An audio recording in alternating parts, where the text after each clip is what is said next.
Okay, तो last time हम लोगों ने क्या था, लोड बैलेंसिंग किया था ना, कोई डाउट है उसमें? नहीं, उसमें कोई डाउट नहीं है। और सर, वो जेनकिन की CI/CD पाइपलाइन कैसे बनाते हैं, आप थोड़ा सा बता देंगे क्या? जेनकिंस का CI/CD पाइपलाइन देखो कैसा होता है ना।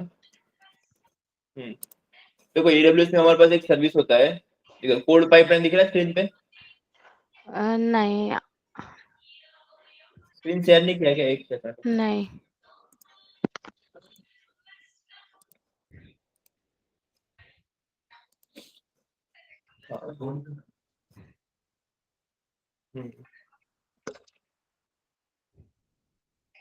स्क्रीन दिख रहा है अभी? हाँ, दिख रहा है।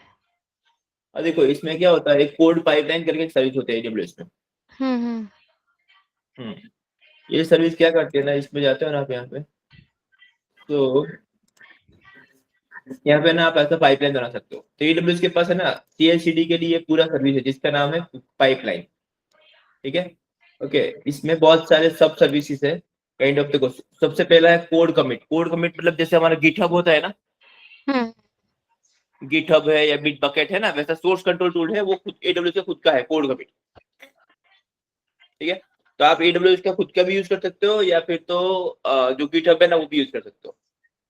उसके बाद है इनके पास कोड बिल्ड, उनका खुद का है। सर। मतलब आपको कोड बिल्ड यूज करना है या जेनकिंस, कोड बिल्ड है ना, it is similar like Jenkins. हाँ बोलो। तो देखो ये जैसे पाइपलाइन बनाने जाता है ना और अपने। हम। हाँ, हाँ। हाँ, बोलो ना। मैंने क्या किया है कि C2 पे जेनकिन इंस्टॉल कर दिया, तो जेनकिन तो ओपन हो गया, उसे पासवर्ड वगैरह दे हम्म, दिए, लेकिन जेनकिन में वहाँ पे भी ऑप्शन आता है उस वेबसाइट पे कि क्रिएट पाइपलाइन प्रोजेक्ट ऐसा, तो वहां से कैसे बनाने का ये? देखो जेनकिंस का जो आप बोल रहे हो ना, पूरा जेनकिंस का है ना, वो हाँ, हाँ। मतलब देखो, हाँ जेनकिंस का जो जॉब बोल रहे हो ना आप, ये हमें इसमें लेते हैं हम लोग एक्चुअली। जो DevOps का जो कोर्स है ना हमारा, हम्म, हम्म। उसमें हम लोग कवर करते हैं। बट आपको जस्ट जेनकिंस में इतना बता सकता हूँ मैं अभी कि देखो एक तो आपका प्रोजेक्ट होता है ना, आप किस कौन से प्रोजेक्ट, जावा के पाइथन किस पे प्रोजेक्ट में काम कर रहे हो? मैं डेवॉप पे ही काम कर रही हूँ अभी।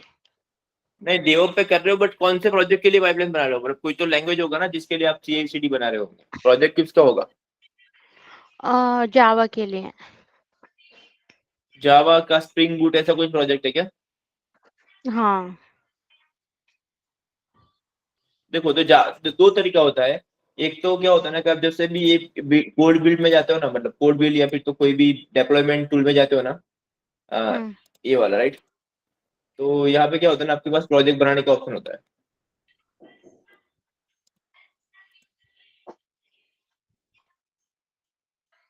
लेकिन वो कैसे बोलते हैं कि आप जो भी करना है आपको, आप सब EC2 इंस्टेंस पे ही करेंगे।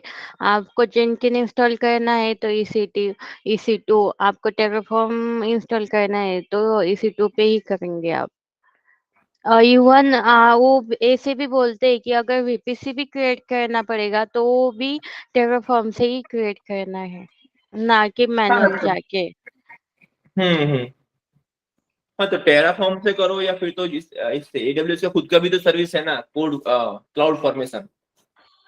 हाँ, ये मतलब कि उनको ऐसे लगता है कि वो पुट्टी पे जाके ही करना पड़ेगा, कंसोल पे, ऐसा। मतलब कि हाँ देखो, स्क्रिप्ट लिखना पड़ेगा उसमें। हाँ स्टेप लिखना पड़ेगा आपको। बट अगर आपने जेनकिंस वहां पे इंस्टॉल किया है ना, हम्म, तो जेनकिंस अगर आपने इंस्टॉल किया है तो जेनकिंस दो तरीका होता है। एक तो आपका जो प्रोजेक्ट होगा ना, जो भी जावा का या कोई प्रोजेक्ट होगा ना, तो एक हम्म, सिंपल है कि आपका जो जावा का प्रोजेक्ट होगा ना, उसमें अगर जेनकिंस का फाइल अवेलेबल है ना, हम्म। देखो जैसे यहाँ पे AWS है राइट, या मेरे पास कोई रिपोजिटरी है, PHP है ये तो, हाँ देखो इसमें, हाँ जैसे ये build pack डॉट YAML लिखा है ना, वैसा एक फाइल होता है, ये इस AWS का कोड बिल्ड के लिए। वैसे यहाँ पे होता है जेनकिंस का फाइल, ठीक है। तो उसमें लिखा क्या होता है ना कि आपका क्या लिखोगे, आप मेवेन यूज करोगे, प्रोजेक्ट को लोगे, क्लीन करोगे, बिल्ड करोगे, राइट। वैसे आपने हाँ स्टेप्स लिखा होगा। तो ये फाइल या तो आपके प्रोजेक्ट में होगी, या तो फिर आपको जो जेनकिंस आपने इंस्टॉल किया ना ब्राउजर में, देखो ऐसा कुछ तो आपका होगा स्टेप्स कि भाई आपने जावा 11 चाहिए, मेवेन क्लीन इंस्टॉल किया, पैकेज किया, उसके बाद ये जार बना, राइट। तो ये हाँ ऐसी फाइल आपको डायरेक्ट जेनकिंस में भी डाल सकते हो, या तो फिर जो जो कोड है ना आपका, मतलब कि जहाँ पे प्रोजेक्ट है, प्रोजेक्ट के रूट डायरेक्टरी में भी आपको अगर यहाँ पे जेनकिंस फाइल मिल गया ना, हाँ, तो वो पिक कर लेता है बिल्ड के टाइम पे। अभी आपको जेनकिंस में क्या करना है, क्रिएट पाइपलाइन करना है। क्रिएट पाइपलाइन के टाइम पे वहां पे दो ऑप्शन आएंगे, एक तो पहला पूछेगा कि जेनकिंस को कोड कहाँ से उठाना है ना।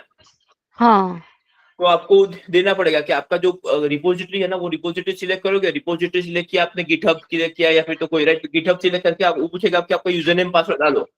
तो फिर गिटहब में कोड लिखना पड़ता है क्या, वो बाय डिफॉल्ट आता नहीं है? नहीं, गिटहब आपके पास इधर होता है ना ऐसा। गिटहब में कुछ गिटहब में जस्ट कोड चेक इन करना है आपको। देखो ऐसा है, जैसे एक गिटहब अकाउंट है ना मेरा, दिख रहा है आपको स्क्रीन पे। हाँ हाँ तो ऐसे गिटहब का जो अकाउंट होगा ना आपका, यहाँ पे जाने का, और यहाँ पे आपके पास क्या होगा, जैसे AWS CI/CD, राइट, ये। हाँ। हाँ तो इस पे क्लिक, यहाँ पे मतलब कोई भी रिपोजिटरी आपका होगा ना लोकल में, वो आप यहाँ पे चेक इन करोगे। तो चेक इन में क्या होगा, मल्टीपल ब्रांच, जैसे मेरे पास ब्रांच बना, डी ब्रांच बना है, राइट। तो ब्रांच के अंदर आपके पास ये प्रोजेक्ट है, राइट। हम्म ओके। हम्म तो सबसे पहला स्टेप तक तो क्या होगा ना कि आपका जो भी प्रोजेक्ट है ना, वो प्रोजेक्ट को गिट में लेके जाओ, ठीक है। क्योंकि जेनकिंस जो है ना, जेनकिंस जहां भी इंस्टॉल होगा ना, वो क्या करेगा, गिट से डाउनलोड करेगा कोड। वो है ना, हाँ ऐसा आप अभी यहाँ से बिन SCP से ऐसा करके कोई कोड नहीं लेके जाओगे। जेनकिंस क्या करेगा, पहला स्टेप करेगा कि कोड कहाँ से लाना, वो करेगा गिट से मुझे डाउनलोड करना है, ठीक है। तो उसको आपको देना पड़ेगा गिट के क्रेडेंशियल्स वगैरह, और वो जब भी पाइपलाइन ट्रिगर होगी ना, तो सबसे पहले क्या करेगा, गिट से कोड लेके आएगा।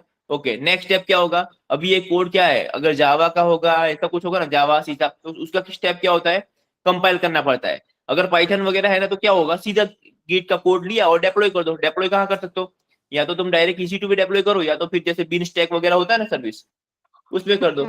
तो तो एक बिल्ड का स्टेप है ना, स्किप हो जाता है कहाँ पे, जब PHP वगैरह होता है ना, तो क्योंकि उस PHP पाइथन इसको है ना कंपाइलर नहीं चाहिए होता है। बट जावा सी शार्प ये सबको क्या है ना, कंपाइलर चाहिए होता है।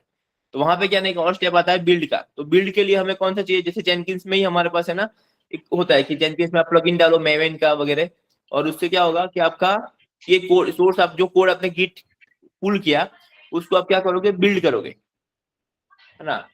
गिट बिल्ड करोगे, मतलब गिट में बिल्ड हो, मतलब वो जेनकिंस में बिल्ड हो जाएगा। बिल्ड होके एक जार फाइल बनेगी, फिर वो जार फाइल जो भी होगा ना आपका जावा का, वो आप रन करने के लिए बोलोगे कि ना मुझे EC2 पे रन करना है, समझा। तो EC2 पे आप कहीं पे भी वो जो भी कमांड हम फायर करते हैं ना, जावा हाइफन जार वैसा, तो वही कमांड आपको लिखना होगा जेनकिंस के पाइपलाइन में, डेप्लॉय वाले स्टेप में। एक होता है, देखो, एक होगा गिट से, तीन स्टेप होंगे आपके। एक होगा गिट से कोड पुल करो, नेक्स्ट होगा बिल्ड करो, एंड तीसरा होगा डेप्लॉय करो। ये तीन स्टेज होंगे आपके। वो जेनकिंस में हम स्टेज लिखते ना, तो आपको तीन स्टेज लिखने पड़ेंगे, समझा। ओके। हाँ तो है ना, आप कोई भी है ना ऐसा सिंपल, देखो एक मिनट मैं आपको गूगल में बताता हूँ। यहाँ पे लिखो हाँ, स्प्रिंग बूट जेनकिंस एग्जाम्पल, ऐसा कुछ तो लिखो, ये ना आपको डायरेक्ट मिल जाएगा। देखो ये वाला, हाँ, ऐसे जेनकिंस में लॉगिन किया, कॉन्फ़िगर JDK, राइट। इसमें ना जेनकिंस कैसा है ना, जेनकिंस यूनिवर्सल टूल है, राइट, वो ओपन सोर्स है। तो ये बाय डिफॉल्ट कुछ लेके नहीं आता, इसमें ना सारे प्लगइन्स हो गए थे, आपको कॉन्फ़िगर करना पड़ता है प्लगइन को। तो जैसे आपने मेवन, क्योंकि जैसे जावा का प्रोजेक्ट होगा, तो उसको मेवन ग्रेडल ऐसा कुछ चाहिए होगा, है ना। तो ये डालने के बाद आपका देखो, ये बिट बकेट प्लगइन है ना। बिट बकेट की जगह जैसे हमें, आपको गिटहब है तो गिटहब का प्लगइन हो गया, तो कोई भी प्लगइन डालना पड़ेगा, चलो, है ना। तो ये होने के बाद आपका है ना, न्यू एक जॉब बनाना पड़ता है यहाँ पे। जैसे मेरा ना, जैसे जॉब बनाते हैं ना हम लोग, जॉब मतलब प्रोजेक्ट है आपका काइंड ऑफ। तो प्रोजेक्ट कौन सा, मेवन प्रोजेक्ट है। ओके, मेवन प्रोजेक्ट बनाने के बाद आप यहाँ पे कॉन्फ़िगर वगैरह सिलेक्ट करके, ये जो UI है ना, इसमें देखो अच्छे से दिया है ना यहाँ पे। तो ये सोर्स कोड मैनेजमेंट है, तो कहाँ से उठा रहे हो, रिपोजिटरी का यूआरएल देना पड़ेगा। मैंने बताया ना आपको अभी कि आपको है ना गिट हाँ रिपोजिटरी होगी ना आपकी, उसका यूआरएल देना पड़ेगा, यहाँ से पासवर्ड देना पड़ेगा, राइट। ये हो गया। उसके बाद अभी क्या है, क्लीन पैकेज करना है। तो नेक्स्ट स्टेप क्या होगा कि जावा वगैरह का कोड है तो उसको कंपाइल चाहिए, तो क्या करोगे, उसको pom.xml फाइल होती है जावा में, ये देखो ये pom.xml है ना, मेवन के लिए क्या होता है pom.xml फाइल। तो ये रूट जहाँ पे गिट में होगा ना, तो उसका पाथ देना है कि भाई हाँ ये वाला है, यहाँ पे ये वाला तुम्हें कमांड रन करना है। जैसे वो हो गया है, पोस्ट टैब क्या करना है, ये होने के बाद आप क्या कर रहे हो यहाँ पे कि भाई ये पैकेज रिमूव कर दिया, ये पर्टिकुलर जार को इसने कहीं तो कॉपी कर दिया है, देखो जेनकिंस वर्कस्पेस कहीं तो कॉपी कर दिया है, and then build newly created item. मतलब ये बेसिकली क्या कर रहा है ना, फाइनली जार बना के दे रहा है। अभी जार रन करने के लिए उसने स्टेप नहीं डाला है, बट एट द एंड क्या कर रहा है, वो जो भी कोड नया चेक इन होगा ना, वो चेक इन करके उसका जार तो बना देगा। तो ये है ना, मैं आपको लिंक पेस्ट कर रहा हूँ यहाँ चैट पे, है ना, इसको फॉलो करो, आपका हो जाएगा। अगर जावा का प्रोजेक्ट होगा ना तो इससे हो जाएगा। चैट इधर आता है, ठीक है।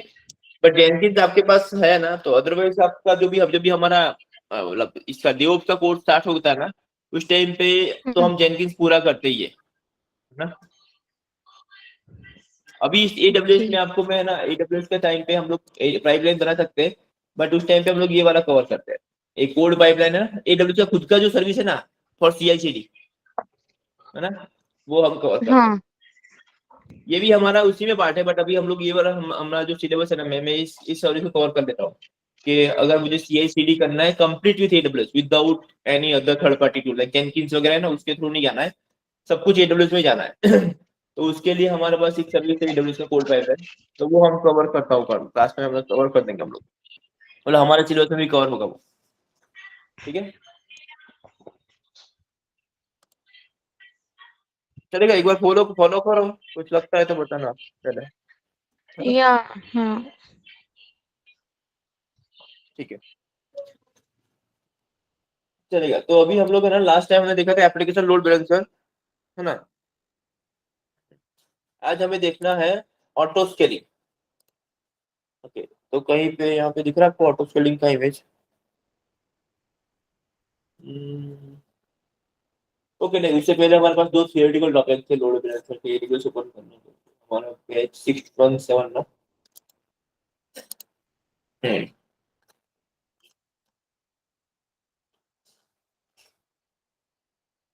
ओके, तो हमने देखा था क्या, लिसनर देखा था हमने, और ELB देखा, राइट। ELB मतलब application load balancer. Application load balancer में क्या होगा कि आपके पास ऐसा कुछ तो होगा, राइट, कि एक ही लोड बैलेंसर होगा बट मल्टीपल वेबसाइट होगी। मल्टीपल वेबसाइट को कैसे सर्व करता है, based on the rules. Rules में क्या होगा भाई, लिखा होगा या पाथ कौन सा है, ओके, पाथ के बेसिस पे इधर जाना है, इधर जाना है, या तो फिर क्या होगा, पाथ नहीं होगा तो आपके पास क्या होगा, या तो होस्ट नेम होगा, google.com है, या तो फिर है ना zomato.com है, उसके बेसिस पे वो डिसाइड करेगा कि कौन से ग्रुप को देना है ना। और ये group is responsible for doing the health check and all, है ना। हम्म, तो अ, अभी इसमें है ना, हमारे पास दो थियोरेटिकल टॉपिक है। ये एक्सपीरियंस जब होता है ना हमारा, तब चार साथ में ऐसा रिज्यूमे लिखा के मुझे 2 इयर्स एक्सपीरियंस है, 4 इयर्स एक्सपीरियंस है ना, तो उसके इसमें ऐसे दो क्वेश्चन कॉन्सेप्ट एक क्वेश्चन आते हैं आपके पास जब लोड बैलेंसिंग होते हैं ना, तब बोलोगे मैंने क्लासिक लोड बैलेंसर पे काम भी किया है। और ऑलवेज क्या बोलना पता है कि आपको आपको बोलना है कि मैंने क्लासिक लोड बैलेंसर पे काम किया है। एप्लीकेशन लोड बैलेंसर पे हम लोगों ने अभी मूव हो गए, बट हमने क्लासिक पे भी काम किया है, क्योंकि क्या ना क्लासिक अभी डेप्रिकेट हुआ है। आप बोलोगे मैं 2 साल मेरा एक्सपीरियंस है, तो वो क्या बोलेंगे कि 2 साल है मतलब तब तो क्लासिक था ना, समझा ना। तो हमें बोलना है कि क्लासिक का मुझे एक्सपीरियंस है ना। क्लासिक में फिर प्रॉब्लम एक ही है कि भाई एक लोड बैलेंसर एक वेबसाइट। तो इसमें दो कंसेप्ट क्या है, एक है सेशन स्टिकी सेशन और एक है क्रॉस जोन लोड बैलेंसिंग। तो सबसे पहले हम देखते हैं क्रॉस जोन लोड बैलेंसिंग। तो क्रॉस जोन लोड बैलेंसिंग होता क्या ना, देखो ये डेफिनेशन पढ़ने से पहले ना मैं आपको एक इमेज दिखा देता हूँ। जब भी क्रॉस जोन ऑन होता है ना, ऑफ वाला देखते पहले हम। देखो अगर cross zone load balancing of है तो क्या होगा हमारे पास यहाँ पे रिक्वेस्ट आई, रिक्वेस्ट कहाँ पे आई, लेट से लोड बैलेंसर के पास से, जो लोड बैलेंसर है ना यहाँ पे रिक्वेस्ट आई। अब ये है एपी साउथ 1 ए में, ये है एपी साउथ 1 बी में, ये है एपी साउथ 1 सी में, ऐसा कुछ है, राइट। ओके, अब क्या होगा कि आपके पास मतलब ये एक ही टारगेट ग्रुप है, बट हो सकता है कि ना इस टारगेट ग्रुप में 2 मशीन 1 ए में है, एक मशीन कहाँ पे 1 बी में है ना। ओके, तो जब भी आपके पास ऑफ होगा ना क्रॉस जोन लोड बैलेंसिंग, तो क्या करेगा वो 50-50% डिवाइड करेगा। अब यहाँ पे 10 रिक्वेस्ट आई ना, 5 किसको दे दी उसने, मानो 100 रिक्वेस्ट आई तो इधर 50 दे दी, इधर 50 दे दी, है ना।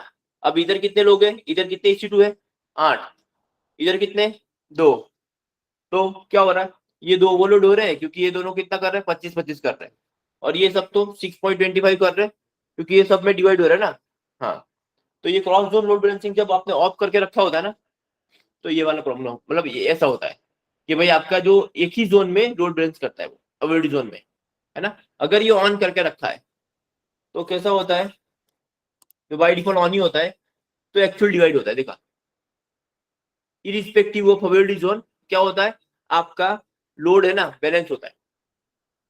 तो भले 100 रिक्वेस्ट आई ना, ठीक है, तो दोनों जोन या तीनों जोन के जितने भी जो है ना, जितने भी EC2 है ना, उस पे एक्चुअल में डिवाइड होगा वर्क, 1 2 3 4 जो राउंड रॉबिन चलता है ना, वो सबको मिला के करेगा अगर cross zone load balancing on है तो, ठीक है। बाई डिफॉल्ट ये ऑन ही रखते हैं, ठीक है, इसको ऑन ऑफ रख के कोई फायदा भी नहीं है। बट आपको इसको ऑफ कब रखना, बाई डिफॉल्ट ये लोग ने ऑन किया है ना, इसको ऑफ कब रखते हैं हम लोग पता है, ऑफ कब रखते हैं जब हमारे EC2 सारे एक ही अवॉइड जोन में है ना, उस केस में हम लोग इसको ऑफ रखते हैं। क्यों, क्योंकि अगर आपने ऑन करके रखा है ना उस केस में, तो क्या करता है ना, वो चेक करने जाता है कि कहीं सारे कहीं पे है क्या, तो एक स्टेप उसका बढ़ता है कि भाई सारे जहां भी जितने भी अवॉइड जोन है ना आपके लोड बैलेंसर बनाया उस टाइम पे आपने सिलेक्ट किया होता है, right, avoid zone 1 B, right, 1 A 1 B, ऐसा मिनिमम 2 तो अवॉइड जोन सिलेक्ट करने पड़ते हैं आपको, तो वो दिखने जाता है। बट आपको पता है क्या, भले ही आपने 2 सिलेक्ट किया है बट आपके EC2 कहाँ पे, सारे एक ही जोन में, तो उस केस में इसको ऑफ करके रखो, बाकी इसको ऑफ करने का कोई मतलब नहीं, समझा। बट क्रॉस जोन लैंग्वेज समझा ना आपको कि कंसेप्ट क्या है ये। The nodes for your load balancer distribute requests from clients to register target. When cross zone load balancing is enabled, each load balancer node distribute traffic across the register target in all the enabled availability zone, है ना। When cross zone load balancing is disabled, तो क्या होता है, each load balancer node distribute traffic only across the register target in the its availability zone. जो उसके खुद के जोन में होंगे ना उतने ही लोड करे डिस्ट्रीब्यूट करेगा, तो क्या होगा कि दूसरे जोन में मानो एक कम EC2 इंस्टेंस है तो वहां पे लोड बढ़ जाएगा, समझा ना। हाँ, तो ये एक होता है कि क्रॉस जोन लोड बैलेंसिंग क्या होता है ना, इसको ऑन रखना चाहिए कि ऑफ रखना चाहिए, वैसे आपको कोई क्वेश्चन पूछ सकता है, ठीक है।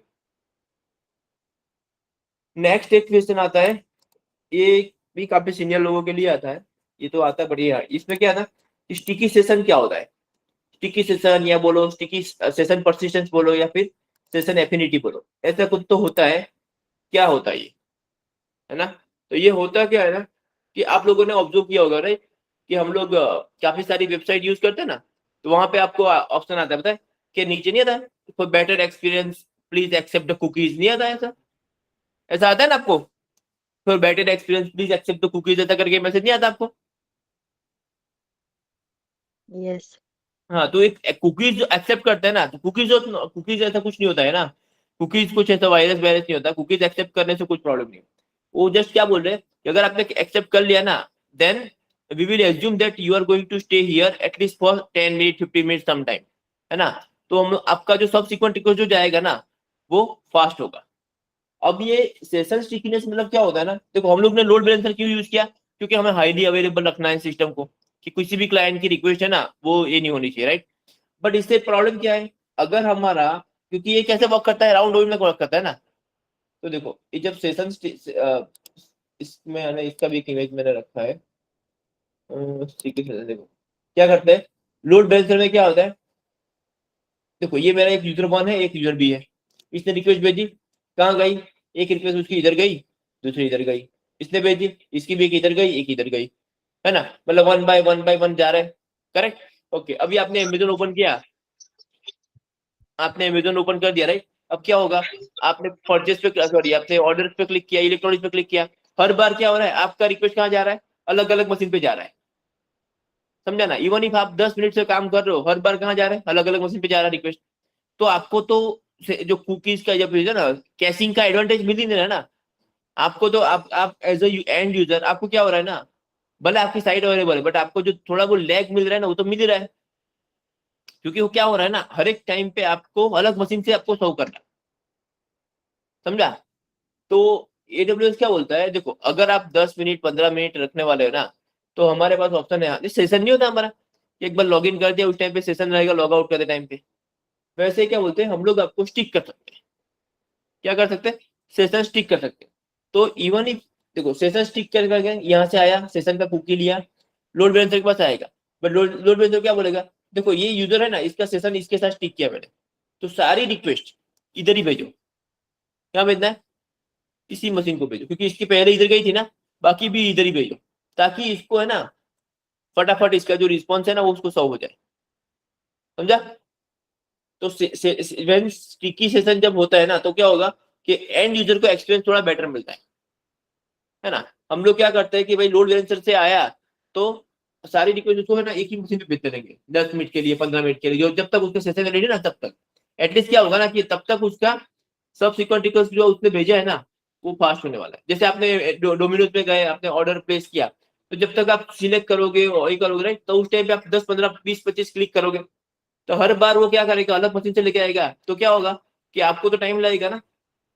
तो उसको पता है कि जब तक ये ऑर्डर प्लेस नहीं होने वाला ना तब तक तो क्या होगा, ये बंदा इधर रहने वाला है ना।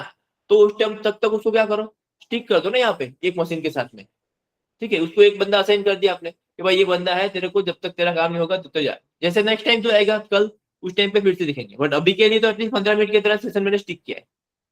इससे क्या होगा, तुम्हारा एक्सपीरियंस बेटर होगा। तो ये कैसे करते हैं, इसके करने के दो तरीके होते हैं। एक तो होता है आईपीज होता है, अगर कहीं पे कोई वेबसाइट ऐसी होती है जहाँ पे अभी आजकल तो सब लोग कुकीज यूज करते हैं, कुकीज से क्या होता है ना कि सर्वर साइड पे भी होता है, क्लाइंट साइड पे भी होता है कुकीज, आपने एक्सेप्ट कर लिया ना, तो क्या होगा ना कि आपका जो सेशन है ना वो स्टिक हो सकता है, ठीक है। दूसरा होता है कि अगर किसी कोई वेबसाइट कुकीज वगैरह यूज नहीं करे, तो क्या करते हैं ना आईपी से ट्रैक करते हैं कि भाई देखते हैं क्या है ना ये बंदा कितने टाइम से यहाँ पे हमारी वेबसाइट पे है ना। यही आईपी से हमें 10 रिक्वेस्ट आई ना, ओके, तो वो क्या करते हैं उसका सेशन ऐड करते हैं उसमें, ठीक है। तो आईपी से भी ट्रैक करते हैं, या फिर तो लोग पूछ लेता मैं कि भाई तुम्हें करना है कि ऐसा, आप बोलोगे एक्सेप्ट कुकीज, ठीक है, फिर आपका सेशन स्टिक कर देते हैं, ठीक है। तो यहाँ पे देखो session stickiness, session persistence is a process in which load balancer creates an affinity between client and specific network server for the duration of session. जितना है ना सेशन ड्यूरेशन आप रखते हो 20 minute 10 minute, depends on system. जैसे ICICI जैसे net banking system होता है ना, उसमें बहुत कम होता है। उसमें क्या होता है ना कि आपने 5 मिनट भी आइडियल रखा ना तो लॉग आउट हो जाता है ना वैसा। बट अगर फ्लिपकार्ट अमेजोन में क्या होता है ना, अगर आपने 30 मिनट तक भी आपने ऑन रखा है तो ऐसा लॉग ऑफ नहीं हो जाएगा आपका, जैसे नेक्स्ट टाइम क्लिक करोगे तो, समझा ना। हाँ, बट जो ऐसे ट्रांजेक्शन वाली वेबसाइट है ना, HDFC net banking, ICICI banking, right, ये सब में क्या होता है ना थोड़ा क्रिटिकल होता है। तो जैसे भी आपने 5 मिनट भी आइडियल रखा ना, आके क्लिक करोगे ना तो क्या बोलेगा, लॉग आउट होता है ना, तो सेशन टाइम आउट कम होता है। तो डिपेंड करता है आपका सेशन कितना रखा है आपने, है ना। टाइम और स्पेसिफिक, हाँ देखो ये क्या है ना, सेशन एफिनिटी मतलब क्या, क्लाइंट एंड सर्वर के बीच में जो एफिनिटी होता है ना उसमें क्या मतलब क्या होता है, टाइम और specific IP spends on a website, at least कितना टाइम रहेगा वो कंटिन्यूसली, 10 मिनट 20 मिनट, उसके हिसाब से क्या होता है सेशन सेट करते हैं हम लोग, ठीक है। Using sticky session can help improve user experience and optimize network resource usage. इससे क्या होता है ना, एट द एंड हमें फायदा किसको कराना, हमारे एंड यूजर को कराना ना। अदरवाइज एंड यूजर को फायदा नहीं हो रहा है तो लोड बैलेंसर वगैरह सब करके फायदा क्या है ना। लोड बैलेंसर से हमें क्या हो रहा है कि भाई हम लोग बोल रहे हैं कि हमारा एप्लीकेशन ऑलवेज अवेलेबल रहेगा, बट उस दैट डजंट मीन कि हमें उसको, उसका मतलब है ना कि हमें उसको स्लो करना है, स्लो भी तो नहीं करना है। तो उसको करने के लिए हमें क्या स्टिकी सेशन जो है ना उसको इनेबल करना पड़ता है, ठीक है। Then with sticky session, a load balancer assign an affinity identifying attribute to user। एक तो सेशन आईडी जैसा कुछ तो दे देता है वो हर एक यूजर को, and typically by using a cookie. कैसे करते हैं वो, बाय तो कुकीज करते हैं और ट्रैकिंग देयर आईपी डिटेल्स। है ना। और कुकी कैसे करते हैं, कुकी के लिए तो सीधा पूछ लेते कि भाई एक्सेप्ट करना है तुम्हें कुकी, तुम्हें पूछ ले तुम्हें यू वांट बेटर एक्सपीरियंस और नॉट, ठीक है ना, वहां पे नीचे लिख के ही आता है मैसेज में, accept cookies for better experience, है ना। हाँ। Then according to the tracking ID, a load balancer can start routing all the subsequent requests to this user specific server. उसके बाद क्या होगा ना, अगर आपने एक्सेप्ट कर लिया ना, तो आपकी सब्सिक्वेंट रिक्वेस्ट कहाँ जाएगी, एक ही मशीन के पास जाती रहेगी। तो उसको पता है कि हाँ भाई ये बंदा तो अभी आया था ना, चलो ठीक है इसको फटाफट दो जो भी चाहिए हो, समझा ना। तो वेरिफिकेशन और ये सब में टाइम कम लगता है, ठीक है। तो ये दो कॉन्सेप्ट होते हैं, एक होता है क्रॉस जोन लोड बैलेंसिंग और एक होता है स्टिकी सेशन। ये क्रॉस जोन लोड बैलेंसिंग पता है ना, आपने जब बनाया था ना उस टाइम पे वहां पे ऑप्शन था, देखो यहाँ पे EC2 ओपन करता हूँ मैं।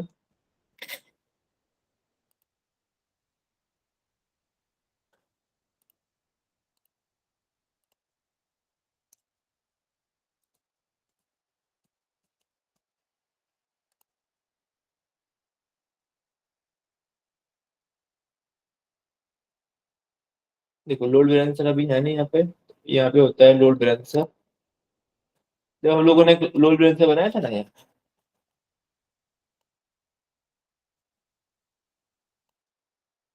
है ना।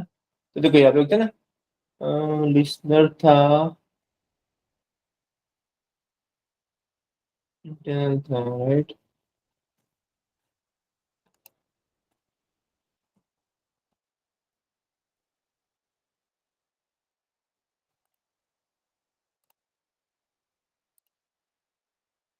देखो ये है ना, enable cross zone load balancing on और ऑफ, राइट, यहाँ पे था ना।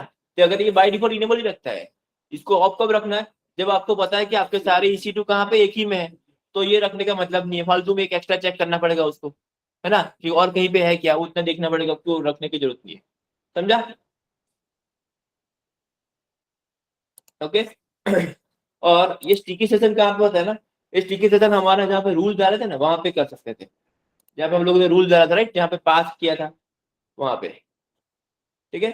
तो समझ में आ गया, ये दो थियोरिटिकल टॉपिक है ये, स्टिकी सेशन क्या होता है और क्रॉस जोन लोड बैलेंसिंग क्या होता है, समझा ना।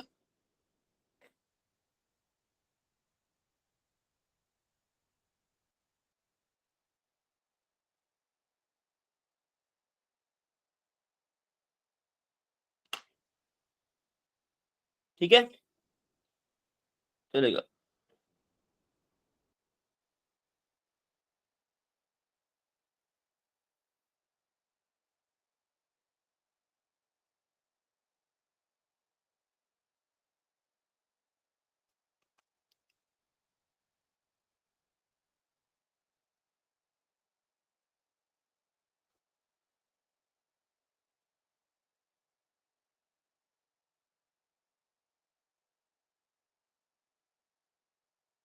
हम्म, ओके। तो अभी हमारा जो नेक्स्ट टॉपिक है ना, दैट इज ऑटो स्केलिंग। क्या है ऑटो स्केलिंग, ये लोड बैलेंसिंग और ऑटो स्केलिंग दोनों है ना एक साथ में ही होता है।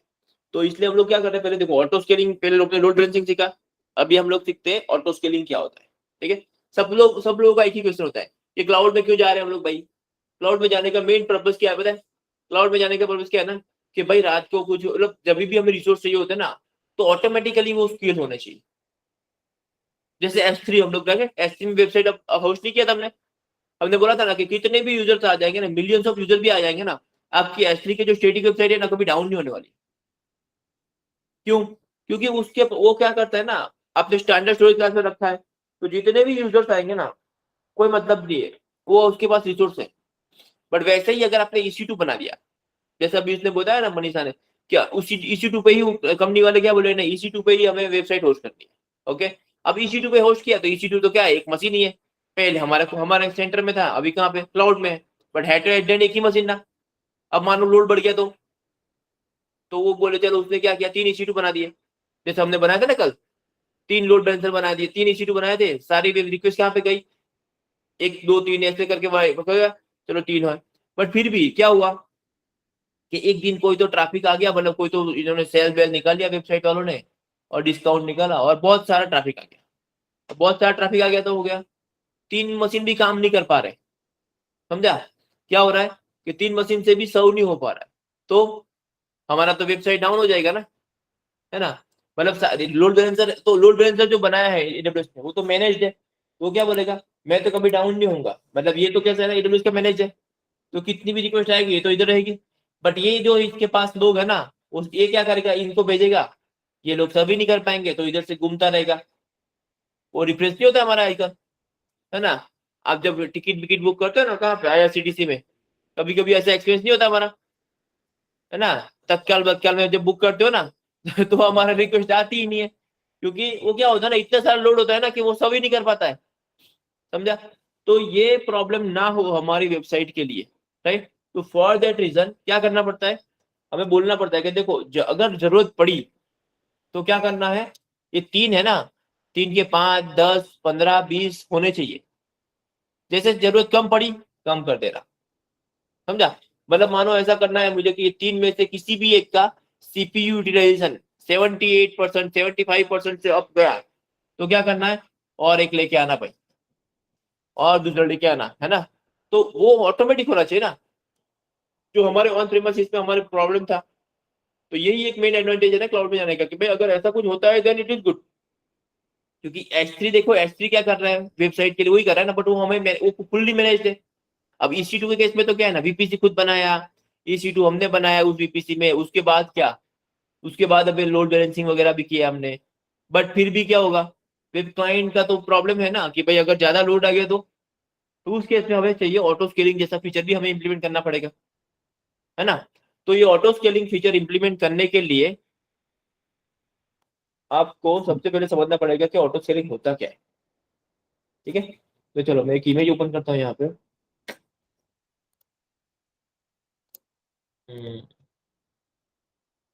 ऑटो स्केलिंग, ठीक है, दिख रहा है आपको ये। देखो दो टाइप के स्केलिंग होते हैं हमारे, एक होता है हॉरिजॉन्टल स्केलिंग, दूसरा होता है वर्टिकल स्केलिंग, है ना। हॉरिजॉन्टल स्केलिंग और वर्टिकल स्केलिंग, वर्टिकल स्केलिंग में क्या होता है, लेट्स से मेरे पास यहाँ पे है ना 3 इंस्टेंस है, ओके, क्या कॉन्फ़िगरेशन है मेरे पास, 8 GB रैम है और 16 GB 16 CPU है। वर्टिकल स्केलिंग मतलब जैसे अभी मेरे पास 3 लोड बैलेंसर थे ना, है ना, 3 मशीन थे ना, ओके, मैं क्या बोलूंगा कि चलो 3 है ना, ज्यादा रिक्वेस्ट आई तो मैं क्या करूंगा ना, 8 GB है उसको क्या कर दूंगा, 16 GB कर दूंगा, और 32 CPU कर दूंगा। मतलब जितने रिसोर्स है, रिसोर्स नहीं बढ़ाएंगे हम, क्या करेंगे उनका ही, जैसे अभी मैं हमारे पास मानो 3 एम्प्लॉय है और काम बढ़ गया तो हम क्या बोलेंगे, भाई 3 एम्प्लॉय है ना उनको ही बोलेंगे क्या, तुम 8 घंटे की जगह क्या करो 12 घंटे करो, समझा ना, तुम्हें 12 घंटा करो तो काम हो जाएगा, ओके। बट ये क्या है, शॉर्ट टर्म है ना, 12 घंटा किया, चलो 16 घंटा भी कर दिया किसी ने, 24 घंटे कर सकते हैं क्या, कोई एम्प्लॉय 24 घंटा काम कर सकता है, नहीं ना, एक लिमिट होता है ना, उसके बाद तो वो एक्यूरेसी भी नहीं रहेगी उसकी, है ना। तो ये वर्टिकल स्केलिंग जो है ना उसका पंगा वही है। वर्टिकल स्केलिंग मतलब क्या, आप हार्ड डिस्क ऐड कर दिया, आपने क्या कर दिया, रैम बढ़ा दिया, प्रोसेसर इंक्रीज कर दिए, बट एट द एंड क्या है ना, एक लिमिट आ जाता है ना कि उसको तुम कितना स्ट्रेच करोगे। 3 मशीन है तो 3 मशीन उससे जितना ही काम कर सकता है फिर, समझा। तो ये प्रॉब्लम है। तो वर्टिकल स्केलिंग में क्या होता है ना कि आप जो भी आपके पास रिसोर्स है ना उसका कॉन्फ़िगरेशन चेंज करते हो, मतलब 8 GB था उसको क्या कर दिया 16 GB कर दिया, 16 20 CPU थे उसको 32 20 CPU कर दिए, है ना। स्केल डाउन मतलब क्या, इसको क्या बोलते हैं, स्केल अप, हम क्या बोलते हैं कि आपका स्केल अप करो, स्केलिंग में क्या है, स्केल अप किया हमने, एप्लीकेशन जो आपका सिस्टम है ना उसका कॉन्फ़िगरेशन क्या क्या स्केल अप है ना। वैसे ही स्केल डाउन में क्या होगा कि भाई चलो ठीक है जरूरत नहीं तो क्या कर दो, उसको फिर से 8 8 VCPU कर दिया, 8 VCPU कर दिया और 4 GB रैम कर दिया, तो 3 मशीन है उसका एक स्केल डाउन कर दिया हमने, ठीक है, क्योंकि अभी लोड कम है ऐसा करके। But this is scale up scale down, है ना। इसको ये इतना सर्वाइवल नहीं है, और इसीलिए हम लोग है ना पहले स्टार्टिंग में जब हमारे पास आया था लोड बैलेंसर हम लोग यही करते थे ना, क्योंकि हमें तो पता ही था ऐसा कुछ क्लस्टर वस्टर भी कंसेप्ट होते हैं, तो हम लोग क्या करते थे, ऐसा ही जो भी आपको चलो हमारे पास ऐसी error I out of memory, क्या करेंगे, मेल डालेंगे एडमिन को, भाई इसमें रैम डालो, वो क्या करेगा रैम डाल देगा, हम हमारा कोड में कॉन्फ़िगरेशन चेंज करेंगे, रैम बढ़ा दिया, चलने लगा, ठीक है। बट एक लेवल तक चलेगा, उसके बाद रोबोस्ट नहीं हो जाएगा ना कि कहीं कुछ भी हो जाएगा चलेगा, वैसा तो हम बोल नहीं सकते, है ना। हाँ, तो वो सॉल्व करने के लिए हमें स्केलिंग करना पड़ेगा, बट दैट स्केलिंग कैसा होना चाहिए, हॉरिजॉन्टल स्केलिंग, क्या होना चाहिए, तो हॉरिजॉन्टल स्केलिंग में क्या होता है, देखो 3 इंस्टेंस है मेरे पास, हाँ 3 है 2 जितने भी है ना ठीक से, देन कितना जीबी रैम है, 8 जीबी है, 16 जीबी, राइट। तो ठीक है भाई 3 लिख दोगे ना, अब क्या होगा, लोड बढ़ेगा तो क्या करूंगा मैं, 5 कर दूंगा, लोड कम है तो 1 भी कर दूंगा, है ना। बट और आइडियल सिचुएशन मेरे पास ऑलवेज कितने रहेंगे, 3 तो रहेंगे, बट 1 से कम तो हो ही नहीं सकता है, ठीक है। हाँ तो ये, बट इसमें क्या होगा ना, आपका ना तो सीपीयू बढ़ेगा ना ही आपका रैम बढ़ेगा। 3 का 5 होगा ना, पांचों में कितने होंगे, सेम कंफिग, समझा। 5 का 10 होगा, 15 होगा, जितने भी होगा, but number of machine increase होंगे या डिक्रीज होंगे, बट कंफिगरेशन चेंज नहीं होगा, समझा ना। मतलब मैंने बोला 3 एम्प्लॉय थे, अब क्या करेंगे, 3 एम्प्लॉय जैसे ही हम और 3 एम्प्लॉय लेके आ जाएंगे, तो किसी को 8 घंटे ज्यादा काम भी नहीं करना पड़ेगा, समझा ना। हाँ तो नंबर ऑफ रिसोर्स हम बढ़ाएंगे, जैसे काम खत्म हुआ हमने क्या किया, चलो भाई तुम लोग कॉन्ट्रैक्ट पे आए थे 3 महीने के लिए, अभी हमें वापस हमारे 3 लोग चाहिए, क्योंकि अभी लोड नहीं है ना। तो कॉन्ट्रैक्ट पे जैसे आप हायर कर लेते हो ना रिसोर्स एक्स्ट्रा, तो वैसा हो जाएगा, ठीक है। तो ये ऑटो स्केलिंग जो है ना, उसमें कौन सा वाला हम यूज करने वाले, हॉरिजॉन्टल स्केलिंग। हेलो, सबको समझ में आ रहा है क्या, हॉरिजॉन्टल स्केलिंग क्या है, वर्टिकल स्केलिंग क्या है।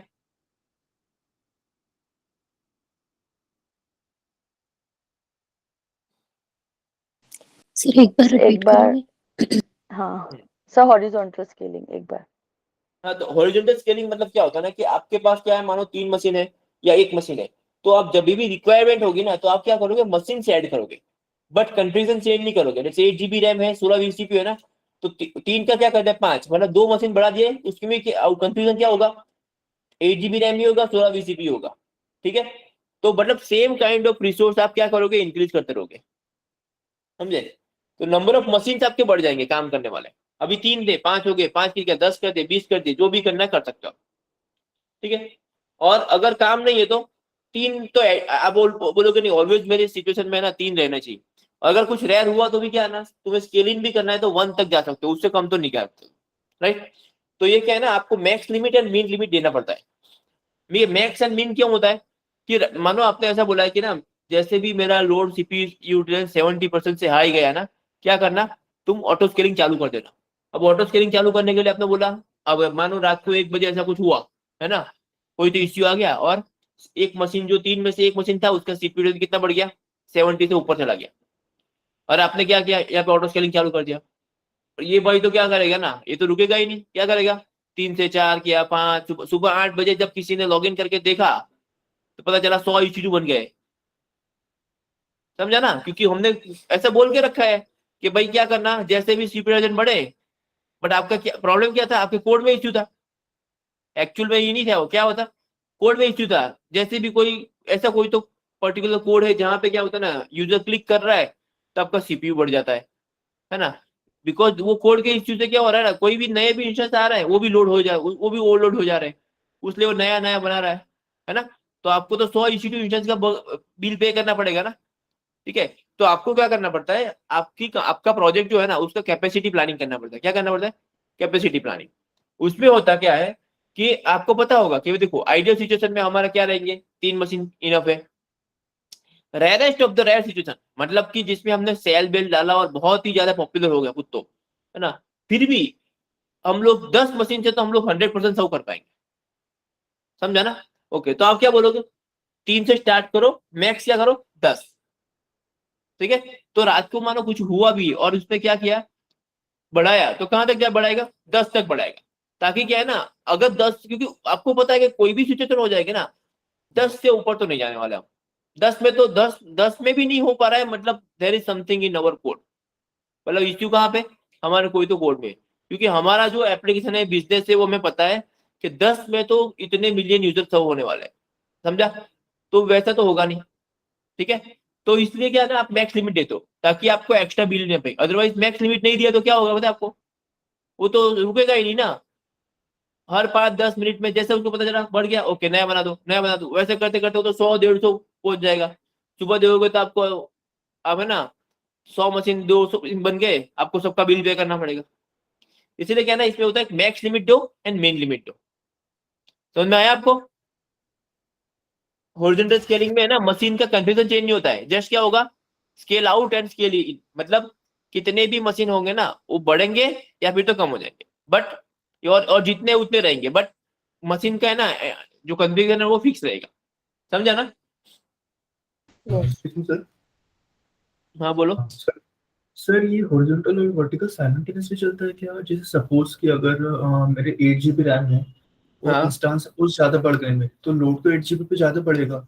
और इन दिस केस अगर 8 GB रैम पे लोड बढ़ रहा है तो वो वर्टिकल अपने स्केल अप करेगा कि 8 से 16 पे चले जाए, ऐसा कुछ होता है कि केवल at the rate one time चलता है कुछ? नहीं, एट अ टाइम हम लोग वन ही कर सकते हैं, और हम लोग अभी जो करेंगे हॉरिजॉन्टल स्केलिंग ही करेंगे। वर्टिकल स्केलिंग आपने देखा होगा ना, कौन सा था पता है? वर्टिकल स्केलिंग कौन सा था जो हम लोगों ने वॉल्यूम बढ़ाए थे, पता है? इसी ईबीएस सीखा था ना हमने। और ये सर ईबीएस में हम लोग क्या कर रहे थे पता है? वॉल्यूम ऐड कर रहे थे, 8 GB का 16 GB कर दिया, right? So that is something kind vertical scaling, but वो हम लोग अभी इसमें नहीं करेंगे। हमारा क्या होता है, हम लोग ऑलवेज एडब्ल्यूएस में क्या करते हैं, हॉरिजॉन्टल स्केलिंग ही करते हैं। इवन अभी इंडस्ट्री वाइड अगर देखोगे ना तो सब जगह क्या होता है, हॉरिजॉन्टल स्केलिंग ही होता है। हॉरिजॉन्टल स्केलिंग मतलब क्या है ना कि आपके पास नंबर ऑफ वर्कर्स है ना वो इंक्रीज होंगे, दैट्स इट। वो वर्कर है ना उसका कॉन्फ़िगरेशन सेम होगा, उसमें ऐसा कोई सुपर कंप्यूटर कोई नहीं चाहिए हमें। हमें क्या चाहिए? सिंपल वाला कंप्यूटर चाहिए, बट जो भी हमारे पास है ना वैसा ही चाहिए, मतलब ठीक है, बट नंबर ऑफ इंस्टेंस है ना हमारे बढ़ जाएंगे। तो हॉरिजॉन्टल स्केलिंग है ना वही होगा हमारे केस में, ठीक है। yes, sir. बट पहले हम लोग जब इनिशियल डेज तक, जब क्लाउड बाउड नहीं था, हम लोग क्या करते थे ना, हम लोग जो करते थे that is called vertical scaling. इसे मैं आपको बता रहा हूँ कि दो टाइप के स्केलिंग होते हैं, एक तो वर्टिकल स्केलिंग होता है, दूसरा होता है हॉरिजॉन्टल स्केलिंग। वर्टिकल स्केलिंग का प्रॉब्लम है कि एक लिमिट के बाद आप स्केल नहीं कर सकते हो, है ना। जैसे से आपने बता दिया मुझे ना 2020 सीपीयू चाहिए, तो 2020 सीपीयू को हैंडल करे वैसा मदरबोर्ड भी तो अवेलेबल होना चाहिए ना, समझा? है ना, एक मशीन है तो एक मशीन को एक लेवल तक स्ट्रेच कर सकते हो, उसके बाद थोड़ी कर सकते हो आप, समझा ना। तो इसके लिए vertical scaling is not feasible option. हाँ वो चल सकता है, कब तक? जब तक आपके एप्लीकेशन का है ना एक लेवल है वो, तब तक वो कर सकते हो। बट जैसे अभी फेसबुक है, ट्विटर है, वैसे जो भी होता है ना जिसमें कोई पता ही नहीं कि भाई क्या होने वाला है, या फिर आपकी स्विगी जोमेटो, राइट, कुछ पता नहीं आपको कि किस दिन क्या होने वाला है ना, तो वैसी एप्लीकेशन के लिए वर्टिकल स्केलिंग कभी काम नहीं कर सकता है, समझा। वो कभी भी, इवन इफ आप स्केल कर रहे हो फिर भी कभी भी डाउन हो सकता है। बट हॉरिजॉन्टल स्केलिंग होगा ना तो आपका कैपेसिटी, आपने बोला कि नहीं है ना हम लोग को 100 100 नोड चाहिए, 100 नोड मतलब 100 इंस्टेंस चाहिए, तो क्या करेगा, 100 इंस्टेंस में तो आप बोलोगे ना हमारा पूरा इंडिया कवर हो जाएगा, है ना, तो फिर कभी भी आपका डाउन नहीं होगा, समझा ना। इसलिए हम लोग हॉरिजॉन्टल स्केलिंग ही करते हैं AWS में। Okay yes, sir. ओके, तो अभी ये हाँ ठीक है, तो अभी हम लोग देखते हैं कि ऑटो स्केलिंग में क्या होता है। हाँ, तो Amazon EC2 auto scaling help maintaining availability of your application. हम लोग ये स्केलिंग ऑटो स्केलिंग करेंगे किसी तक, EC2 का ही करेंगे ना, क्योंकि एट द एंड क्या है ना, अगर आपने कुछ AWS का सर्विस ले लिया, जैसे कि लैम्बडा ले लिया, या फिर तो S3 ले लिया, या फिर तो बीनस्टैक ले लिया, राइट, वो सब में तो क्या करेगा, AWS अपने आप करेगा। बट एक कब आता है, जब आपने खुद VPC बनाया है, खुद खुद EC2 बनाया है, वहां पे आपने वेब सर्विस बनाई है, जो है ना 70% केस में रिकॉर्ड होती है इंडस्ट्री में। क्या बोलते हैं कि नहीं भाई हम लोग क्यों ऐसा करते हैं, क्योंकि हमें क्लाउड में जाना है, बट हमारे VPC चाहिए, प्लस सर्वर भी हमारे हम ही सेटअप करेंगे, तो ये लोड बैलेंसर भी हम सेट करेंगे, सब कुछ हम ही करेंगे। तो उस केस में क्या होगा कि आपको जो आपने EC2 पे वेबसाइट वगैरह होस्ट किया ना, उस पे आपको ऑटो स्केलिंग वगैरह करना पड़ेगा, राइट। तो ये आपको क्या हेल्प करता है, EC2 auto scaling help maintain the availability of your application, कि आपका एप्लीकेशन ऑलवेज अवेलेबल रहेगा ना। लोड बैलेंसर से भी क्या होगा, अवेलेबल रहेगा, बट वो तो घूमता रहेगा ना अगर ज्यादा लोड बढ़ गया तो, क्योंकि लोड बैलेंसर आपका हाईली अवेलेबल है, बट पीछे तो 3 लोग ही है ना काम करने वाले। तो ये भाई इधर मिलियन रिक्वेस्ट आ गई तो क्या करेंगे, तो वो 3 का 5 होने चाहिए, 10 होने चाहिए ना, that is also included as part of auto scaling, तो वैसा भी होना चाहिए, ठीक है। तो लोड बैलेंसर बनाने से हमारा एक 50% प्रॉब्लम सॉल्व हो जाएगा, बट फिर भी 50% प्रॉब्लम तो रहेगा। एटलीस्ट लोड बैलेंसर से एडवांटेज क्या होगा ना, आपकी साइट कभी डाउन नहीं दिखेगी, समझा ना, कि भाई साइट डाउन है वैसा नहीं आएगा कि भाई ना साइट चली नहीं रही है, साइट चलेगी बट काम नहीं करेगी, समझा ना। हाँ, जैसे आप देखते हो ना IRCTC वगैरह में साइट तो ओपन होती है ना, बट तत्काल में टिकट बुक करते हैं उस टाइम पे क्या है ना, बुक नहीं होता है हमारा, ठीक है। तो अभी ये स्केलिंग करने के लिए सबसे पहले आपको पता होना चाहिए दो टाइप के two step to do the auto scaling. सबसे पहला स्टेप क्या है? Template, create a launch template. सबको पता है टेम्पलेट क्या होता है? टेम्पलेट क्या होता है, पता है किसी को? You can give different values, but the code remains the same. Correct. Input template, different दे सकते हैं. हाँ मतलब टेम्पलेट में होता क्या है ना कि वेरिएबल्स मतलब जो स्ट्रक्चर होता है ना फिक्स रहता है, बट वेरिएबल की वैल्यू चेंज होती रहती है ना। फॉर एग्जांपल ईमेल टेम्पलेट है, जो ऑटो जनरेटेड मेल्स नहीं आते आपको, आपने अमेजोन पे कुछ ऑर्डर किया तो आपको भी रिप्लाई आएगा, right, your order place successfully, right, order number आएगा, बट उसमें जो कंटेंट लिखे होते हैं तो फिक्स होते हैं ना, मतलब उसमें जो आपके वैल्यू है ना वो चेंज होगी, बाकी सब तो फिक्स रहेगा, है ना। वो क्या हुआ? Email template. वैसे हम लोग एटीएम से पैसे निकालते, राइट, तो मैसेज नहीं आता है सबको कि withdrawal amount this and remaining balance this, ठीक है, तो मैसेज का स्ट्रक्चर फिक्स होगा, जस्ट वो 4 डिजिट होंगे, वो डिफरेंट होंगे, अमाउंट डिफरेंट होगी, बाकी एसएमएस का जो स्ट्रक्चर है तो फिक्स है ना। तो इसको क्या बोलते हैं हम लोग? टेम्पलेट, ठीक है। तो टेम्पलेट है ना बहुत इंपॉर्टेंट है। जैसे यहाँ पे देखो रियल वर्ल्ड में देखोगे ना तो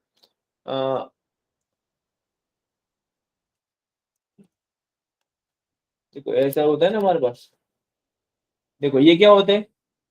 ये ब्रिक्स बनाते हैं ना हम लोग, हाँ ईंट बनाते हैं, राइट, हम लोग। ये कौन बनाता है पता है आपको? ये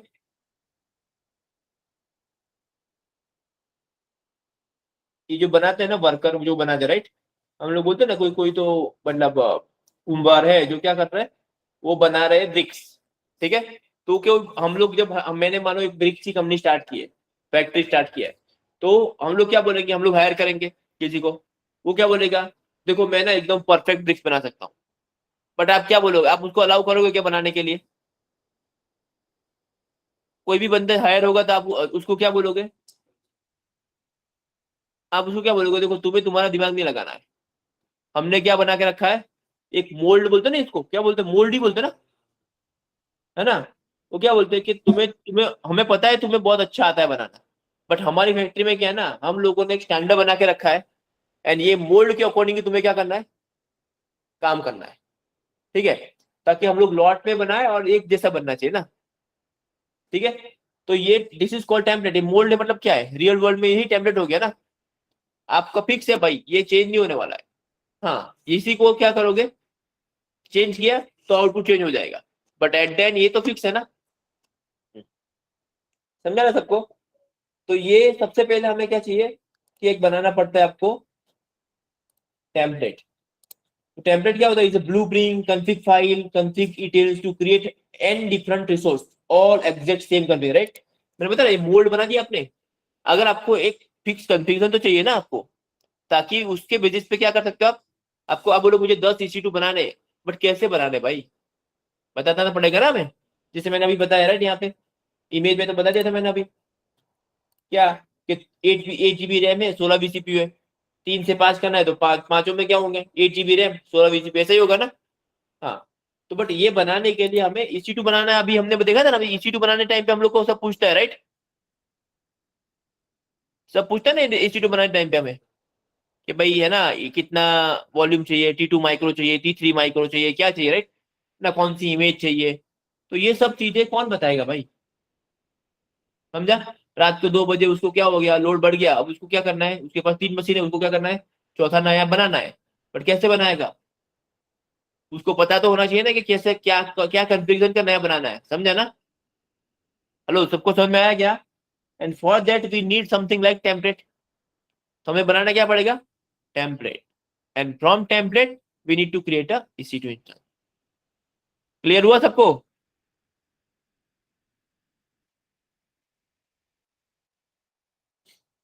हेलो, क्लियर हुआ क्या?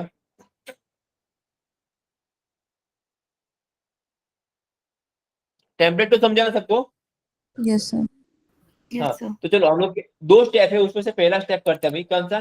कि क्रिएट अ टेम्पलेट। ओके, तो आइडियली कंपनी में कभी कोई कंपनी में ज्वाइन करोगे ना, और कोई डेवलपर आया बोलेगा है ना, डेवलपर ने टिकट रेस की क्या कि I want to create one EC2 instance, can you please create one EC2 instance for this particular POC और project something, right.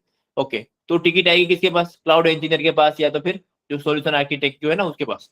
Solution architect ने अप्रूव कर दिया और उसके बाद क्या होगा? क्लाउड इंजीनियर के पास गया, क्लाउड इंजीनियर क्या करेगा? EC2 बनाने जाएगा।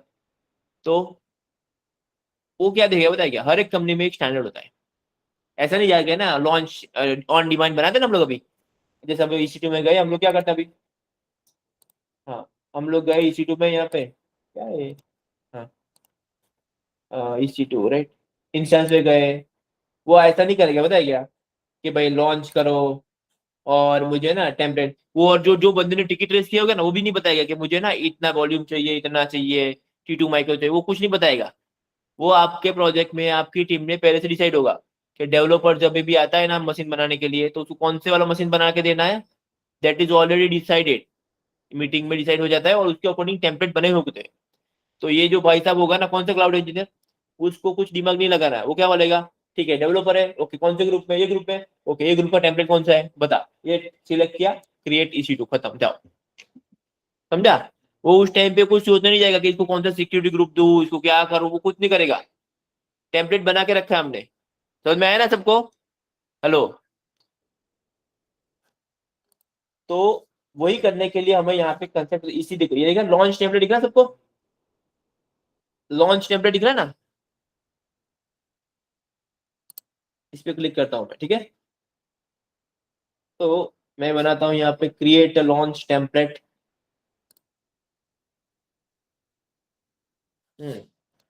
अब ये टेम्पलेट मतलब एक हम लोग जैसे ब्रिक्स बना रहे थे ना हम लोग, वो मोल्ड जैसा बना रहे हैं हम लोग, ठीक है। हमारे केस में कि भाई हमें बनाना है तो कैसे बनाना है, तो ये बना देंगे टेम्पलेट, राइट।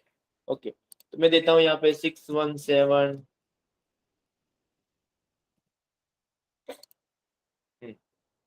इसको हमने कॉपी कर लिया, टेम्पलेट का वर्जन यहाँ पे क्या होता है, डिस्क्रिप्शन डाल दिया हमने। Okay, provide guidance to help to meet setup template that I can use it, with it will auto scanning, right? This if you intend to use this template with EC2 auto scanning। हाँ हम लोग करने वाले हैं but अभी के लिए नहीं। हम लोग क्या करेंगे ना, ये हम लोग बाद में डालेंगे, ठीक है। टेम्पलेट का टैग डाल सकते हो आप। ओके, अगर आपके पास ऑलरेडी कोई टेम्पलेट बना हुआ है ना कंपनी में, है ना, तो क्या कर सकते हो, you can select the source template. देखो जैसे मेरे पास अभी एक सोर्स टेम्पलेट है ना, तो उसके जैसा ही मुझे नया टेम्पलेट बनाना है तो भी कर सकते हो आप, है ना। हाँ, बट हम ये वो नहीं करते। तो भी देखो यहाँ पे क्या पूछ रहे हैं आपको, don't include launch template. Quick start में जाओ, कौन सी ओएस सिलेक्ट करनी है हमें, अमेजोन लिनक्स करना है मुझे, राइट, है ना। ओके, कौन से SSD चाहिए मुझे, सॉरी इमेज चाहिए, अमेजोन लिनक्स का जो ना ये वाला कर्नल 5, ये 3 टायर वाला एलईडी सिलेक्ट कर लिया मैंने। इंस्टेंट टाइप सिलेक्ट करते हैं ना हम लोग, T1 T2 माइक्रो क्या होता है, हमें क्या चाहिए, T2 माइक्रो फ्री टायर में ना, मैंने बोल दिया ये चाहिए मुझे। हाँ, अब की पैर, हम की पैर भी पहले बना के रखेंगे। हमारा कौन सा की पैर था, क्या था हमारा 61 क्या था, ये था क्या, फेब 2023 था ना। Yes, sir. हाँ, देन अभी आपको VPC कौन सी VPC बनाना है वो भी अगर डाल के रखना है तो आप डाल सकते हो यहाँ पे VPC select existing security group. तो यहाँ पे सिक्योरिटी ग्रुप का नाम है ना, create select existing security group है ना। यहाँ पे देखो 617 था ना हमारा, सिक्योरिटी ग्रुप का नाम क्या था हमारा, ये वाला राइट, नहीं ये तो 617 ELV था, ये वाला राइट, 617 SG ना, ये था ना हम लोग का, ये यूज करते थे हम लोग। Yes, sir.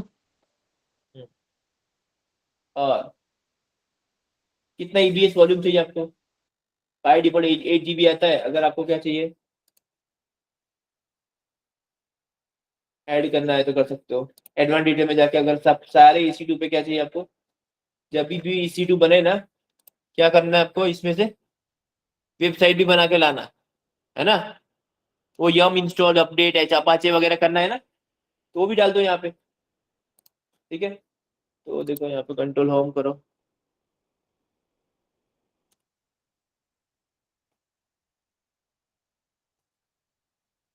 ठीक है। तो ये UDS जो है ना वो मैं यहाँ पे अपलोड कर देता हूँ।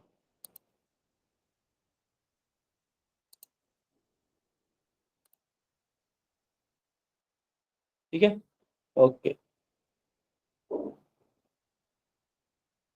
अभी देखो कितने बनाने हैं आपको, एक ही बना, ये तो जस्ट क्या बताएगा अभी नंबर ऑफ इंस्टेंस कितने बनाने वो नहीं पूछेगा टेम्पलेट में, क्योंकि ये जस्ट टेम्पलेट बना रहे हैं ना हम लोग, इस टाइप पे हम लोग लॉन्च थोड़ी कर रहे हैं ना। हेलो, तो टेम्पलेट कैसा बनाया देखो, हमने बताया था कि भाई ये टेम्पलेट है, इसमें क्या क्या चाहिए होगा, लिनक्स चाहिए होगा, हमें हमने बताया कि हमें ना T2 माइक्रो चाहिए, की पेयर ये चाहिए, सिक्योरिटी ग्रुप ये वाला चाहिए, है ना, और ये यूडीएस भी डाला हमने, ठीक है। अब क्या करो, क्रिएट अ लॉन्च टेम्पलेट, देखो तो सक्सेसफुली क्रिएटेड।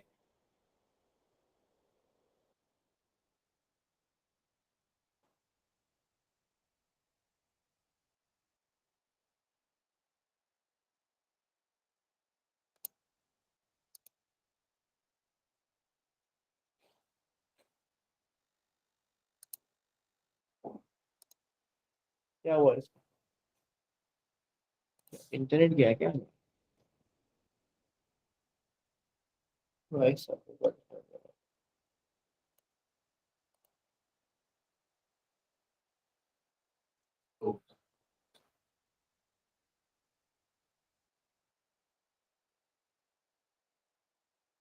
इंटरनेट ही गया है यहाँ पे तो, मतलब स्क्रीन शेयर किया है मैंने तो, लैपटॉप वाला इंटरनेट रुको अभी आया नहीं, ओके, ओके आया ना। तो देखो ये टेम्पलेट बन गया हमारा, है ना, ये पुराना टेम्पलेट है ना, इसको डिलीट कर देता हूँ, एक्शन में जाकर delete delete delete delete template, क्या करो यहाँ पे डिलीट, ठीक है। तो अभी देखो ये टेम्पलेट बन गया मेरा, अब टेम्पलेट का वर्जन वगैरह दिख रहा है आपको, अगर किसी ने क्या किया, हमें बाद में इस टेम्पलेट को चेंज किया तो नया वर्जन बनेगा, समझा ना, टेम्पलेट का नया वर्जन बनेगा, वर्जनिंग करते हैं ना हम लोग वैसा। ये टेम्पलेट बन गया, ओके। नाउ क्या करना है मुझे, इंस्टेंस पे जाता हूं, अगर मुझे EC2 बनाना है, हेलो ध्यान से देखना सब लोग, आई वांट टू क्रिएट EC2, जैसे मैं क्लाउड इंजीनियर, मेरे पास टिकट आई, मुझे क्या बनाना है EC2, तो मैं क्या कर सकता हूँ, देखो यहाँ पे लॉन्च इंस्टेंस है ना, देखो launch instance from template option है ना, हेलो दिख रहा है क्या सबको, Yes. Yes, sir. Yes, हाँ, तो sir. देखो लॉन्च इंस्टेंस फ्रॉम टेम्पलेट करता हूँ मैं, कितना इंस्टेंस चाहिए आपको, 1, सिलेक्ट द टेम्पलेट, कौन सा टेम्पलेट है मेरे पास, 617 डेमो टेम्पलेट, ओके, बाकी सब डिटेल वहां पे आ जाएगा, नंबर ऑफ इंस्टेंस बताओ कितना, 1 2 3 है ना, मैं बोलता हूँ 1, लॉन्च कर दो बस। तो जो क्लाउड इंजन है ना, उसको सिक्योरिटी ग्रुप क्या हुआ, and subnet big different network, okay, edit instance config, क्या हुआ ये, हमने को तो security group SG this and subnet this belong to different network, ऐसे कैसे हमने बनाया टेम्पलेट, ये टेम्पलेट है ना, एडिट,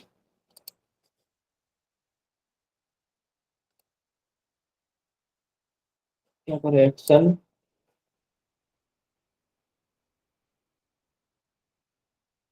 मॉडिफाई करके टेम्पलेट को, ये क्या बनाया टेम्पलेट, ये बना दिया हमने, एप्लीकेशन तो बराबर था हमारा, डेटा सिलेक्ट किया है, एडिट में करो की पेयर, ये की पेयर जो है फेब 2023 ये बराबर है, देखा ना, ये security selected security is only valid when launching with classic networking, please specify security group that has VPC scope, ये कौन सा सिक्योरिटी ग्रुप हमारा 617 रखा था मैंने, ओके मुझे समझा, प्रॉब्लम पता है, हम लोगों ने उस दिन चेंज किया था ना लोड बैलेंसर के लिए, हमने क्या किया था उसका सिक्योरिटी ग्रुप में वो सोर्स वगैरह चेंज कर दिया, राइट, एक मिनट सिक्योरिटी ग्रुप में जाते हैं, 617 SG था ना ये, इसमें हमने क्या किया बताइएगा, इसमें इसमें दिक्कत क्या क्या, एडिट इन्वॉल्व करो, ये इसमें अलाउ तो है 617 SG,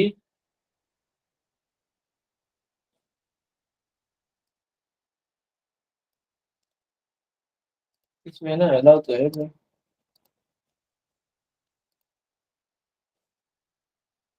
प्रॉब्लम क्या है,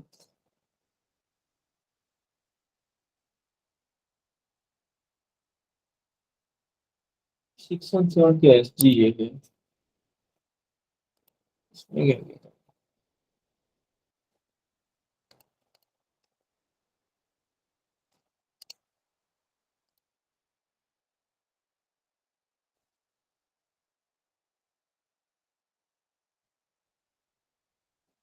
ये एक बनाया था राइट हमने 617 web S G.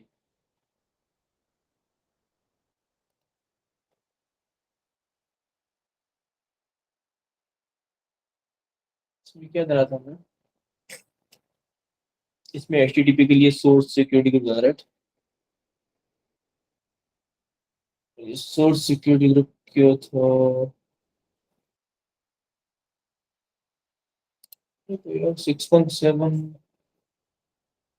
S G, ये कौन से पीसी में है? इसका VPC कौन सा है? ये रहा VPC।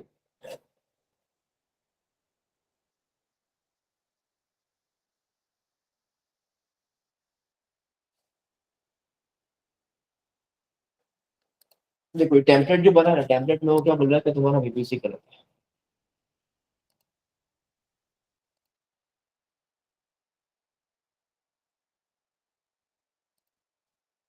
तो क्या करते हैं लॉन्च टेम्पलेट जाता हूँ फिर से। इसको एडिट कर देते चलो अभी वर्जन 1 है ना वर्जन 2 बनेगा बट ठीक है।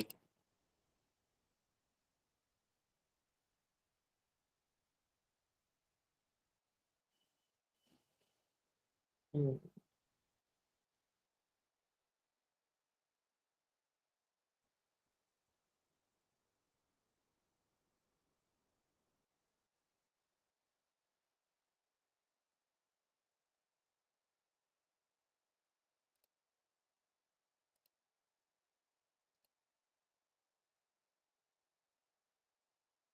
ओके यार हमने ले लिया। हम्म,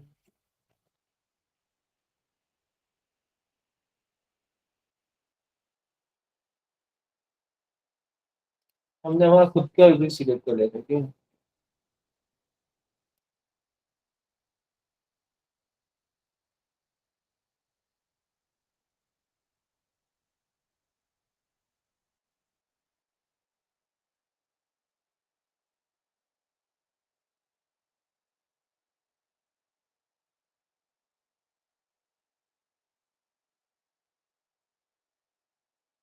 हमें बनाना है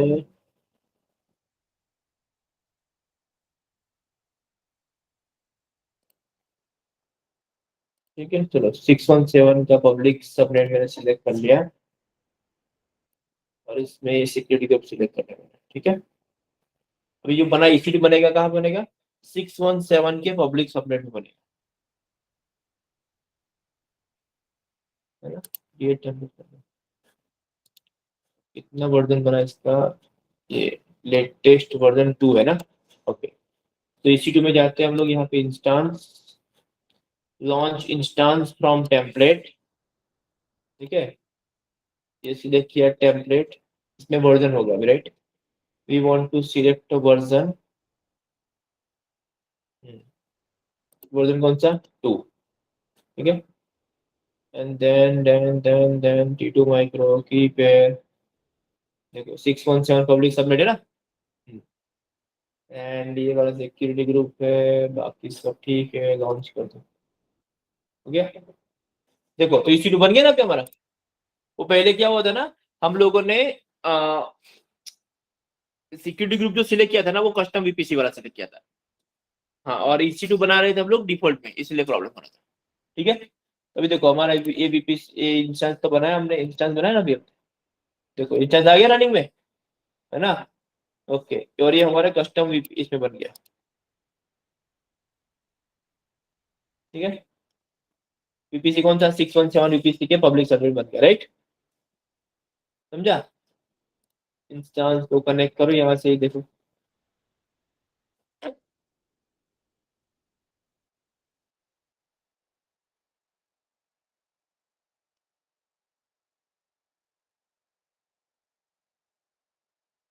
देखो कनेक्ट हो गया नहीं? हेलो, यहाँ पे पिंग मतलब तो इंटरनेट चल ही रहा है,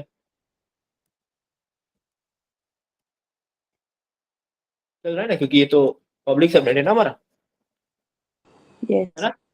हाँ. ठीक है, तो देखो अभी EC2 बनाना है तो क्या करना है, बस खत्म, मतलब यहाँ पे जाओ, लॉन्च इंस्टेंस फ्रॉम टेम्पलेट, आपका जो टेम्पलेट है ना वो टेम्पलेट सिलेक्ट करो, टेम्पलेट का वर्जन होगा एक ही होगा, तो एक ही, अभी जैसे गलती हमारी पहले होगा इसलिए हमने दूसरा बनाना पड़ा, वरना एक ही होता है, तो मैंने अभी सीधे क्या कर रहा हूँ, 2 वाला वर्जन, एंड देन कितने इंस्टेंस चाहिए बता दो बस। तो जो क्लाउड इंजीनियर है ना, जो कल भी ज्वाइन हुआ होगा, उसको भी क्या बोला जाएगा, देखिए टेम्पलेट से बनाना है, तो वो भी फटाक से बना देगा, राइट? उसको सोचना नहीं है कौन सा सिक्योरिटी ग्रुप बनाओ, ये सब सोचना नहीं है ना, ये सब क्या होता है पहले आपका PI प्लानिंग मीटिंग में डिसाइड हो जाता है, समझा ना? ठीक है, तो ये टेम्पलेट बन गया, तो ये जो ऑटो स्केलिंग का जो 2 पार्ट है ना, उसमें से एक पार्ट अभी हमारा हो गया, दूसरा पार्ट क्या है अभी बनाना है, कि वो कल बनाते हैं हम लोग।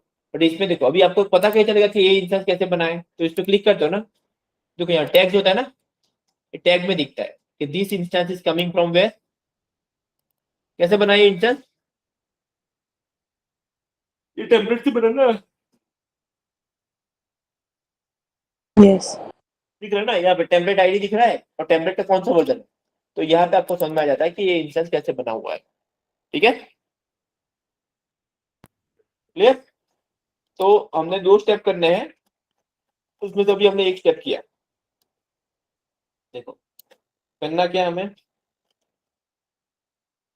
हॉरिजॉन्टल वर्टिकल स्केलिंग, हमें हॉरिजॉन्टली करना है।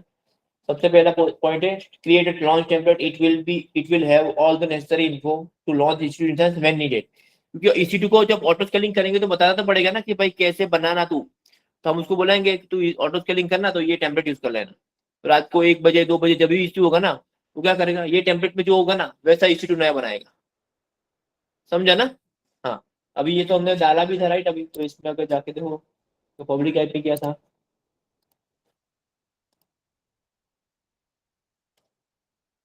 देखो वेबसाइट चल रही है ना हमारी, UDS डाला था ना हमने, तो ये भी चल रहा है, तो प्रॉब्लम नहीं है, मतलब जो भी बनाया था हमने उसमें प्रॉब्लम कुछ नहीं है। तो अभी हम क्या बोलेंगे, जो अभी मैंने बना के दिया ना, वही अगर तुम्हें जरूरत पड़ी ना रात को, तो तुम क्या करना, यही वाला टेम्पलेट यूज करना, यही मोड यूज करके तुम बनाना जब भी बनाना हो, समझा ना? क्लियर है? हाँ, तो एक काम हमारा हो गया। अब नेक्स्ट कल क्या करना है, ऑटो स्केलिंग ग्रुप बनाना है, तो लोड बैलेंसिंग और ऑटो स्केलिंग को मिक्स करेंगे हम लोग कल, है ना? तो फिर से कल ऑटो एक लोड बैलेंसर भी बनाएंगे हम लोग, बट लोड बैलेंसर भी बनाएंगे ना, उसमें क्या नहीं करेंगे हम लोग, उसमें EC2 इंस्टेंस ऐड नहीं करेंगे। EC2 कहाँ से आएगा बताए, ऑटो स्केलिंग ग्रुप से आएगा। ठीक है, तो ठीक है, मिलते हैं फिर कल, इसको मैं टर्मिनेट कर देता हूँ।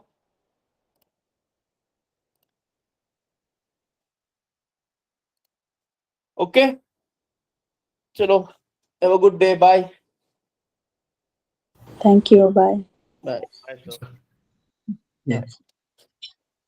Thank you, sir. Thank you.